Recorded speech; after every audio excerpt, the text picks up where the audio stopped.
कुरिन्थी वचन 3 अध्याय और उसका 12 पद। यहोवा जिससे प्रेम रखता है उसको डांटता है। जिसकी बाप उस बेटे को पीछे देना चाहता है। अगर आपकी ताड़ना नहीं हो रही है, आपको उल्हाना नहीं दिया रही है, इसका मतलब आपका बाप आपसे प्रेम नहीं करता है। वो चाहता है कि आप कैसी भी जिंदगी जिए। लेकिन यदि बाप को अपने बेटे से प्यार है, और मैं यहाँ कहूँगा बाप में नहीं बल्कि माँ बाप जिन्हें अपने बेटे से प्यार है, वो उसकी ताड़ना करते हैं। और अगला पद 1 कुरिन्थियन 11 अध्याय 32 पद। प्रभु हमें दंड देकर हमारी ताड़ना करता है, हम संसार के साथ दोषी न ठहरे जो संसार कर रहा है, क्योंकि परमेश्वर ने हमें संसार में से चुन लिया है, संसार में से हमें निकाल लिया है, इस पाप की दलदल से हमें निकाल लिया है, पवित्र स्थानों में बैठाने के लिए, पवित्रता में रखने के लिए। और परमेश्वर का वचन कहता है, अगर हम प्रकाश की दुआ के और 3 अध्याय 21 पद, जो जय पाए मैं उसे अपने साथ अपने सिंहासन पर बैठाऊंगा, जैसा मैं भी जय पाकर अपने पिता के साथ उसके सिंहासन पर बैठ गया। वो जो प्रत्युत्तर देते हैं, प्रभु यीशु उनको अपने साथ अपने सिंहासन पर बैठने का अवसर देता है और उसकी विजय को बांटने का मौका और अधिकार देता है। वो जो इस तरह का जीवन जीते हैं, क्योंकि परमेश्वर ने हमें संसार में से चुन लिया है। हालेलुया।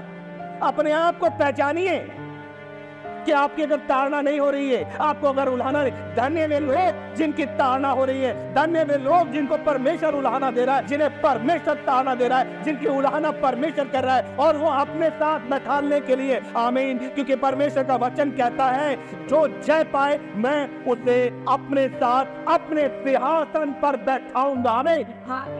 हालेलुया। कितना बड़ा होता है जब मेरी और आपकी ताड़ना होती है, हम टूटने लगते हैं, हम गिरने लगते हैं, हम बिखरने लगते हैं, हम मैदान को छोड़ने लगते हैं। मित्रों, परमेश्वर मुझे और आपको अपने सिंहासन पर बैठाना चाहता है। ऐसा परमेश्वर कहाँ मिलेगा? हालेलुया। क्या हम संसार के लिए तैयार किए गए? क्या संसार के नहीं रहकर के हम अपनी उन ख्वाहिशों में ही मस्त रहना चाहते हैं, या हम स्वर्गीय स्थानों के लिए तैयार किए जा रहे हैं? हालेलुया। अरे आप विशेष लोग हो यदि आपकी ताड़ना हो रही है, आप विशेष लोग हो यदि आपकी उल्हाना हो रही है। प्रतिदिन अपने आप को परमेश्वर के हाथों में सौंपो। आमीन। क्योंकि वचन स्पष्ट कहता है, 1 कुरिन्थियन 11 अध्याय और उसका 32 पद, प्रभु हमें दंड देकर हमें ताड़ना करता है, हम संसार के साथ दोषी ना ठहरे। हमारी ताड़ना वो इसलिए करता है क्योंकि वो हमें पुत्र बनाता है, क्योंकि हम बेटे हैं और अब वो हमारा पिता है। वो नहीं चाहता है कि हम संसार की जैसी जिंदगी जिए, संसार के जैसी सोच रखे, संसार के जैसा लाइफ स्टाइल जिए। क्योंकि बड़ा धन्य है ये वचन, मैं सुन के मेरा हृदय गदगद हो गया जब मैंने इस पद को पढ़ा। ये पद कहता है, जो जय पाए, केवल वही जो जय पाता है, केवल वही जो जय पाता है। जिसने जय नहीं पाई वो सिंहासन पर बैठने के योग्य नहीं है। अगर आपकी उल्हाना हो रही है, यदि आपकी ताड़ना हो रही है, परमेश्वर आपको विजय के उस समय लिए फिर रहा है। वो जय के साथ आपको लेके जाता है, आप जय जयकार ललकार के साथ चलते हैं। आमीन। क्योंकि परमेश्वर का वचन कहता है, मैं उसे अपने साथ अपने सिंहासन पर बैठाऊंगा। कितने धन्य लोग हो आप। सिंहासन बैठाऊंगा, जैसा ऐसा मैं भी जय पाकर अपने पिता के साथ उसके सिंहासन पर बैठ गया। आमीन। वो कहता है, मैं भी जय पाके आया हूँ, मुझसे सीखो क्योंकि मैं नम्र हूँ, मन में दीन हूँ। जैसे मैं जय पाकर अपने पिता के साथ उसके सिंहासन पर बैठा हूँ, तुम भी मेरे साथ मेरे सिंहासन पर बैठोगे। हालेलुया। मत सोचो इस संसार के बारे में। संसार, वो कहता है, धनस बांधो, मैंने संसार को जीत लिया है, मैंने इस संसार पर विजय पाई है, मैं जय पाके बैठा हूँ सिंहासन पर, तुम भी जय पा करके मेरे साथ मेरे सिंहासन पर। हालेलुया। ये जगह हमारे लिए नहीं है, ये शहर हमारे लिए नहीं है। हालेलुया। जब तक एक मुसाफिर की जिंदगी जीऊं। परमेश्वर का वचन कहता है, 20वां पद, देख मैं द्वार पे खड़ा खटखटाता हूँ, जो मेरा शब्द सुनकर द्वार खोलेगा तो मैं उसके पास भीतर आकर उसके साथ भोजन करूंगा और वो मेरे साथ। देखिए, यीशु जख्मी हाथों के साथ, उसके पैरों में जिसमें कीलें ठुकी थी, खून निकल रहा है, उसके हाथों में खून है, उसके सर से खून टपक रहा है, उसके पंजे से खून निकल रहा है, और वो आपके दिल के दरवाजे के पास आके दस्तक देता है।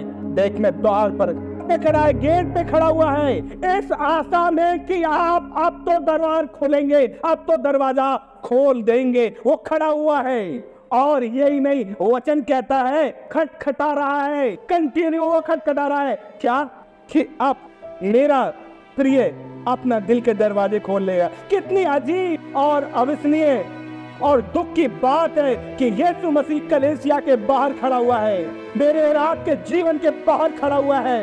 अविश्वसनीय दुख और पीड़ा की बात है ये मेरे और आपके लिए कि वो बाहर खड़ा हुआ खटखटा रहा है। शायद ये अब दरवाजा खोल देगा और वो आपके लिए ब्लेसिंग लेकर के आया है।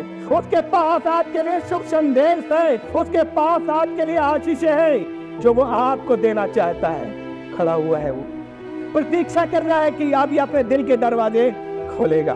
जो कोई मेरा शब्द सुनकर, आप सुनिए, वो कह रहा मेरा, मैं हूं यहाँ पर, एक पुत्र मैं हूं जो तुझे स्वर्गीय स्थानों में रखना चाहता है, मैं हूं जो तुझे उस सिंहासन पर बैठाना चाहता हूं, मैं हूं यहाँ पर। मेरा शब्द सुनकर वो आके खटखटा रहा है, वो खटखटा रहा है। मेरा शब्द सुनकर आपको सुनना है उसके शब्द। अगर हम नहीं सुनेंगे तो वो वापस लौट जाए। वो बाहर है। कितनी अभाग्य पूर्ण बात है, कितनी अविश्वसनीय बात है, कितनी दुख की और अजीब बात है कि यीशु कलीसिया के मेरे और आपके जीवन के बाहर खड़ा हुआ खटखटा रहा है। अनुग्रह और खुशी की बात है कि वो अभी भी खटखटा रहा है, वो भीतर आना चाहता है। लेकिन दुख की बात यह है जब हम दरवाजा नहीं खोलेंगे तो लौट जाए, क्योंकि वो यही नहीं, वचन लिखा है सब सुनकर द्वार खोलेगा। ये प्रतिज्ञा थी किनके लिए? इस कलीसिया के लोगों के लिए जो अपने आप को कह रहे थे कि हम धनी हो गए। ये सब कुछ क्या हुआ? ये हमारी ही भलाई के कारण हमें मिला है, और उस घमंड से बढ़ गए थे। और उन्होंने क्या करा? अपने उस विश्वास को, जो सच्चा विश्वास था, वो परमेश्वर में रखे और भौतिक वस्तुओं पर निर्भर होने के कारण उनके अंदर घमंड आ गया था। यही मेरी और आपकी दशा है। हम अपने दरवाजे को बंद करे बैठे हुए हैं। खोलो प्रिय, यीशु आपके दरवाजे पर दस्तक दे रहा है और कह रहा है मेरा सब सुनकर द्वार खोलेगा। जैसे द्वार खोलेगा, उसे आशा है कि आज मेरा बेटा मेरे लिए द्वार खोल देगा, तो मैं उसके पास जो द्वार खोलेगा, हर एक के दिल के दरवाजे में दस्तक दे रहा है। जो उसके सब सुनकर द्वार खोलेगा, उसके पास भीतर आकर, अंदर आकर उसके साथ भोजन करूंगा और वो मेरे। मित्रों, यीशु मेरे और आपके दिल के दरवाजे के सामने खड़ा हुआ खटखटा रहा है, दस्तक दे रहा है। सुनने वालों को, हर एक सुनने वालों द्वार खोलने की वो याचना कर रहा है। द्वार खोलो, क्योंकि मसीह की प्रतिज्ञा है कि मैं उनके साथ भोजन करना चाहता हूँ और वो मेरे साथ, हमारे साथ वो बातचीत करना चाहता है, हमारे साथ वो संगति करना चाहता है, हमारे साथ वो एक आत्मिक संगति करना चाहता है, भीतर आना चाहता है। जब यीशु जीवन के बाहर रहेगा, बाहर खड़े रहने पर कोई सहभागिता और असली समृद्धि नहीं मिल सकती। भीतर आने पर ही, जब तक मसीह भीतर नहीं आएगा, एक आश्चर्यजनक सहभागिता और अनुग्रह और असली समृद्धि ही मिल सकती है। जब तक वो भीतर नहीं आएगा, बाहर खड़ा रहेगा, के बाहर खड़े रहने पर कोई सहभागिता और असली समृद्धि नहीं मिल सकती। परंतु भीतर आने पर एक आश्चर्यजनक सहभागिता, अनुग्रह और असली समृद्धि मिल सकती है। हमारे आत्मिक जीवन को आशीष मिल, हमें वो अपने अनुग्रह के भंडार से भर देगा। हालेलुया। लेकिन ये वही होगा, ये तभी होगा वे जो उसका खटखटाने की आवाज को सुनकर प्रत्युत्तर देते हैं, जो प्रत्युत्तर देते हैं। प्रभु यीशु उन्हें अपने साथ अपने सिंहासन पर बैठने और उसके विजय को बांटने का अधिकार देता है। आए देखें, उस आवाज को सुने जो हमारे दिल पर दस्तक दी जा रही है। कोई खटखटा रहा है, एक आशा के साथ द्वार के पास खड़ा है, कंटिन्यू खटखटा रहा है।